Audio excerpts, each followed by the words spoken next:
Life is a test, and therefore there should be guidance for us to understand the truth of this reality that we experience as life, and the tasks that are given for us to be fulfilled in order to pass this test. Well, the point is that this guidance has always been sent by Almighty Creator for every generation and every nation throughout the history, from the time of the very first human being till now. But that's not all. Because if you have done a little research, you would have known that there is an evil force which tries to destroy mankind and divert them from the straight path of success. And that's why you should keep in mind that this evil force first and foremost tries to make a false picture of the truth that comes from God.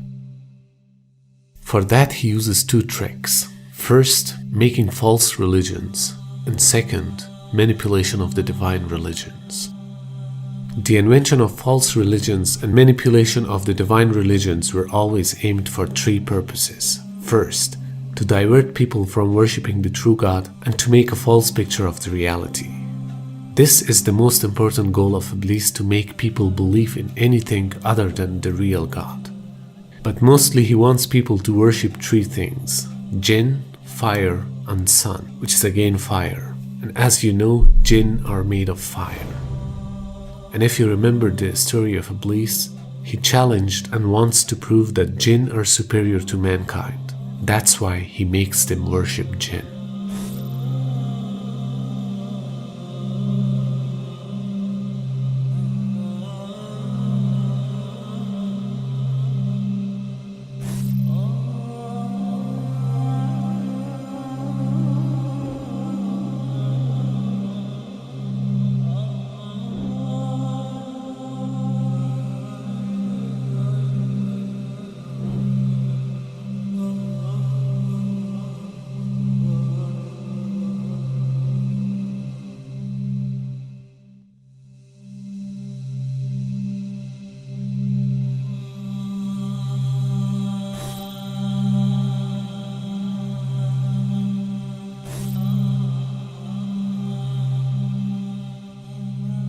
Second, to use the religions for gaining power and ruling over the society.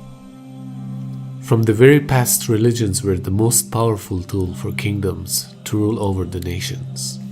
Third, to delude people and earn vows and gifts from them in order to fulfill their own desires. So as mentioned before, the true guidance was always sent down by the Creator to people from time to time, and people kept changing the revelations exactly for the same three reasons. But every time that people changed the revelation, God sent them an updated version so that the true message of monotheism remains for guidance of people.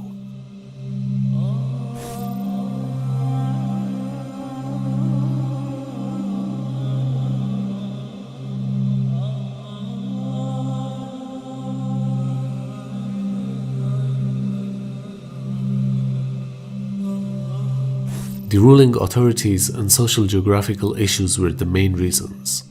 When the people were being invited to Christianity, the first rejection came from Jewish people by denying Isa alayhi salam as the true messenger of God.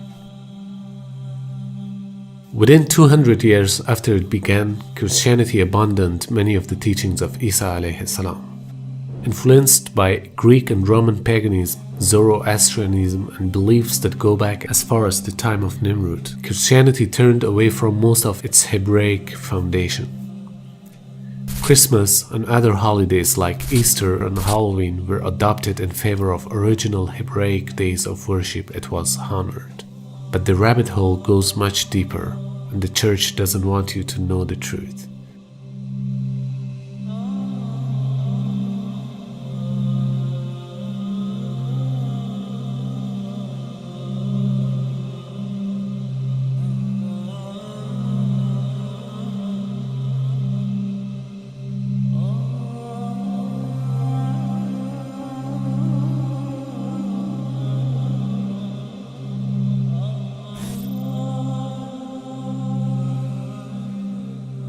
And you start to see changes going on from the early part of the Christian era in Southern Europe, where the major ceremonies held by the nature worshipping people are combined with Christian names and Christian ceremonies, and therefore what comes forth to us is a mixture with the two streams coming together, where you get a monotheistic name or a monotheistic character with a pagan ceremony. And so the mixture of this together is what is giving us the present day holidays that we see. In the story coming in the Quran, in chapter 19, in verses 24 to 25, and we see the mention of the story of Mary, that Maryam, may Allah be pleased with her, was a virgin, and she had dedicated her life to the worship of one God, prayer and fasting. And by the power of Allah, that the Creator breathed His Spirit into her, and He said, be and it is, she conceived Jesus, Isa alayhi salam, without a father, without a man. That is a belief of Islam. When she felt the pain of the pregnancy, the angel came to her and told her to go outside of the city. She went outside of the city to a remote area, and there she found a palm tree, and she found water, and it was speaking about a type of rutub, or a type of dates. It's at the height of the heat that the dates become ripe, and so it's at that time that she gave birth to Isa alayhi salam. Even in the Christian traditions, they have the belief that the shepherds were tending their flocks outside. And in Palestine, you cannot keep your flocks outside in the wintertime in the evening. You bring them in because it's cool at night. And so it was the warm weather. It was also the time of the taxes in the north. So from different points of view, we understand that Isa alayhi salam was not born during the winter season. He was born in the warm weather. So who was it that was born in the winter season? Who is that character now? Long before Christianity, December 25th was a time dedicated to the sun.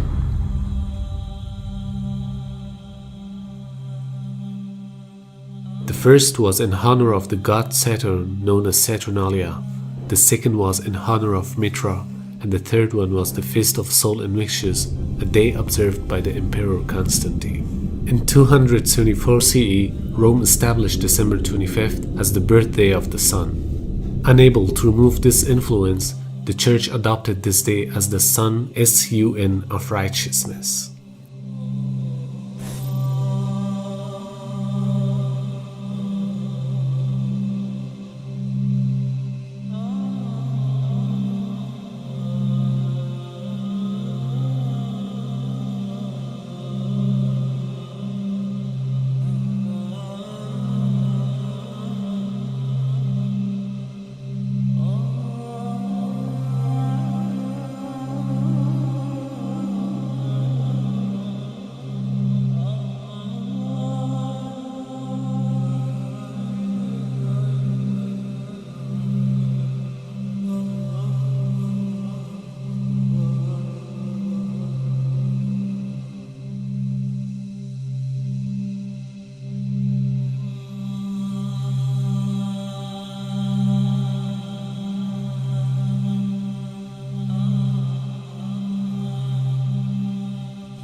And as winter approaches, December, it gets colder and colder here for you people.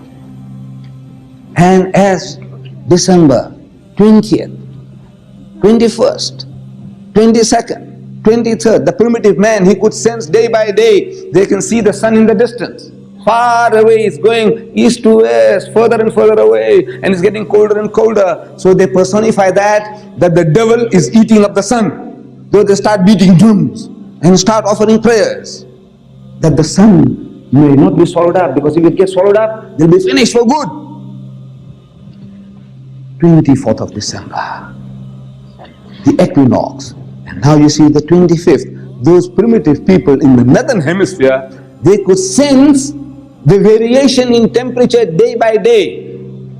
25th, they can see the sun coming back into its own. In other words, the sun has now come out supreme. It has not been, the devil didn't swallow up the sun. It's coming back. So that is the date of the birth of the sun god. Sun god, the sun has come back into its own.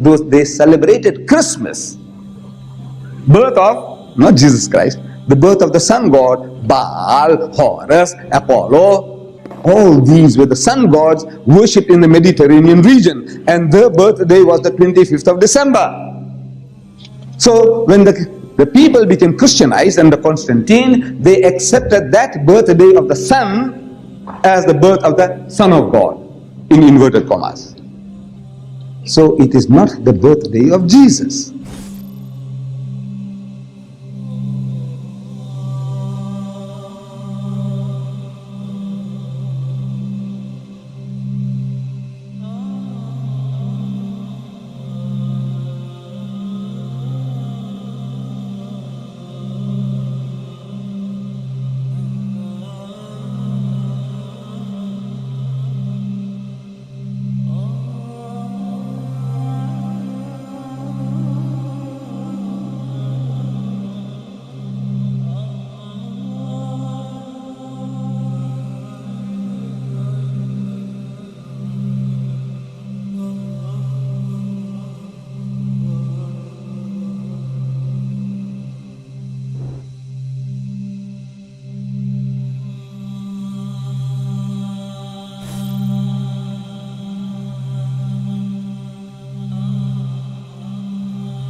Obelisks are monuments which were made in honor of sun god Ra, as gratification for his protection, victories given to pharaohs, and asking for favors. They look like Egyptian pyramids and symbolize the sun rays descending on earth.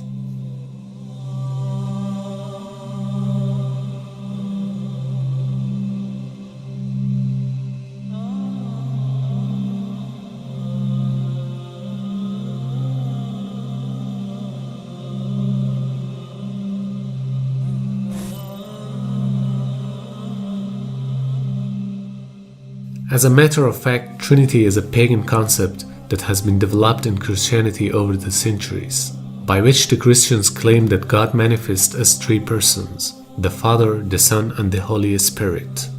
So let's compare the idea with the ancient pagan religions. The Babylonian worshipped the trinity of Nana, Shamash, and Ishtar. The ancient Egyptian had the trinity of Amun, Ra, and Ta. Hinduism believed in Trinity doctrine, in which the supreme deity Brahma appeared in three forms: Brahma, Vishnu, and Shiva. The Greeks believed in Hecate, a three-headed goddess of night and magic. The tribes of northwestern Europe worshipped a group of three female deities known as matrone, meaning matrons. The Persians believed in triad of Ahura Mazda, Mitra, and Anahita.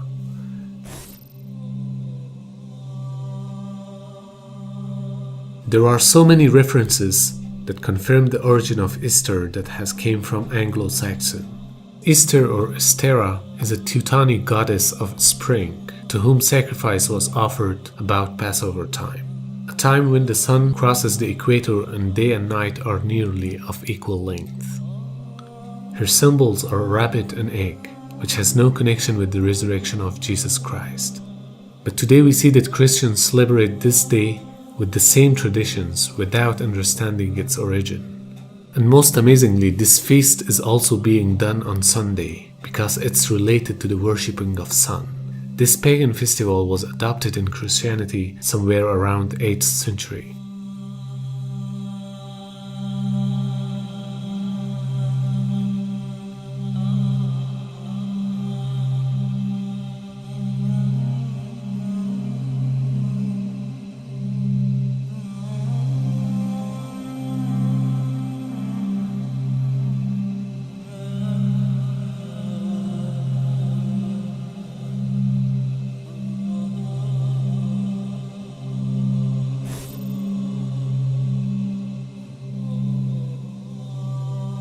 In fact, Ankh was used as a symbol of resurrection at the time of pharaohs, same as cross, which is known as the symbol of resurrection for Christians.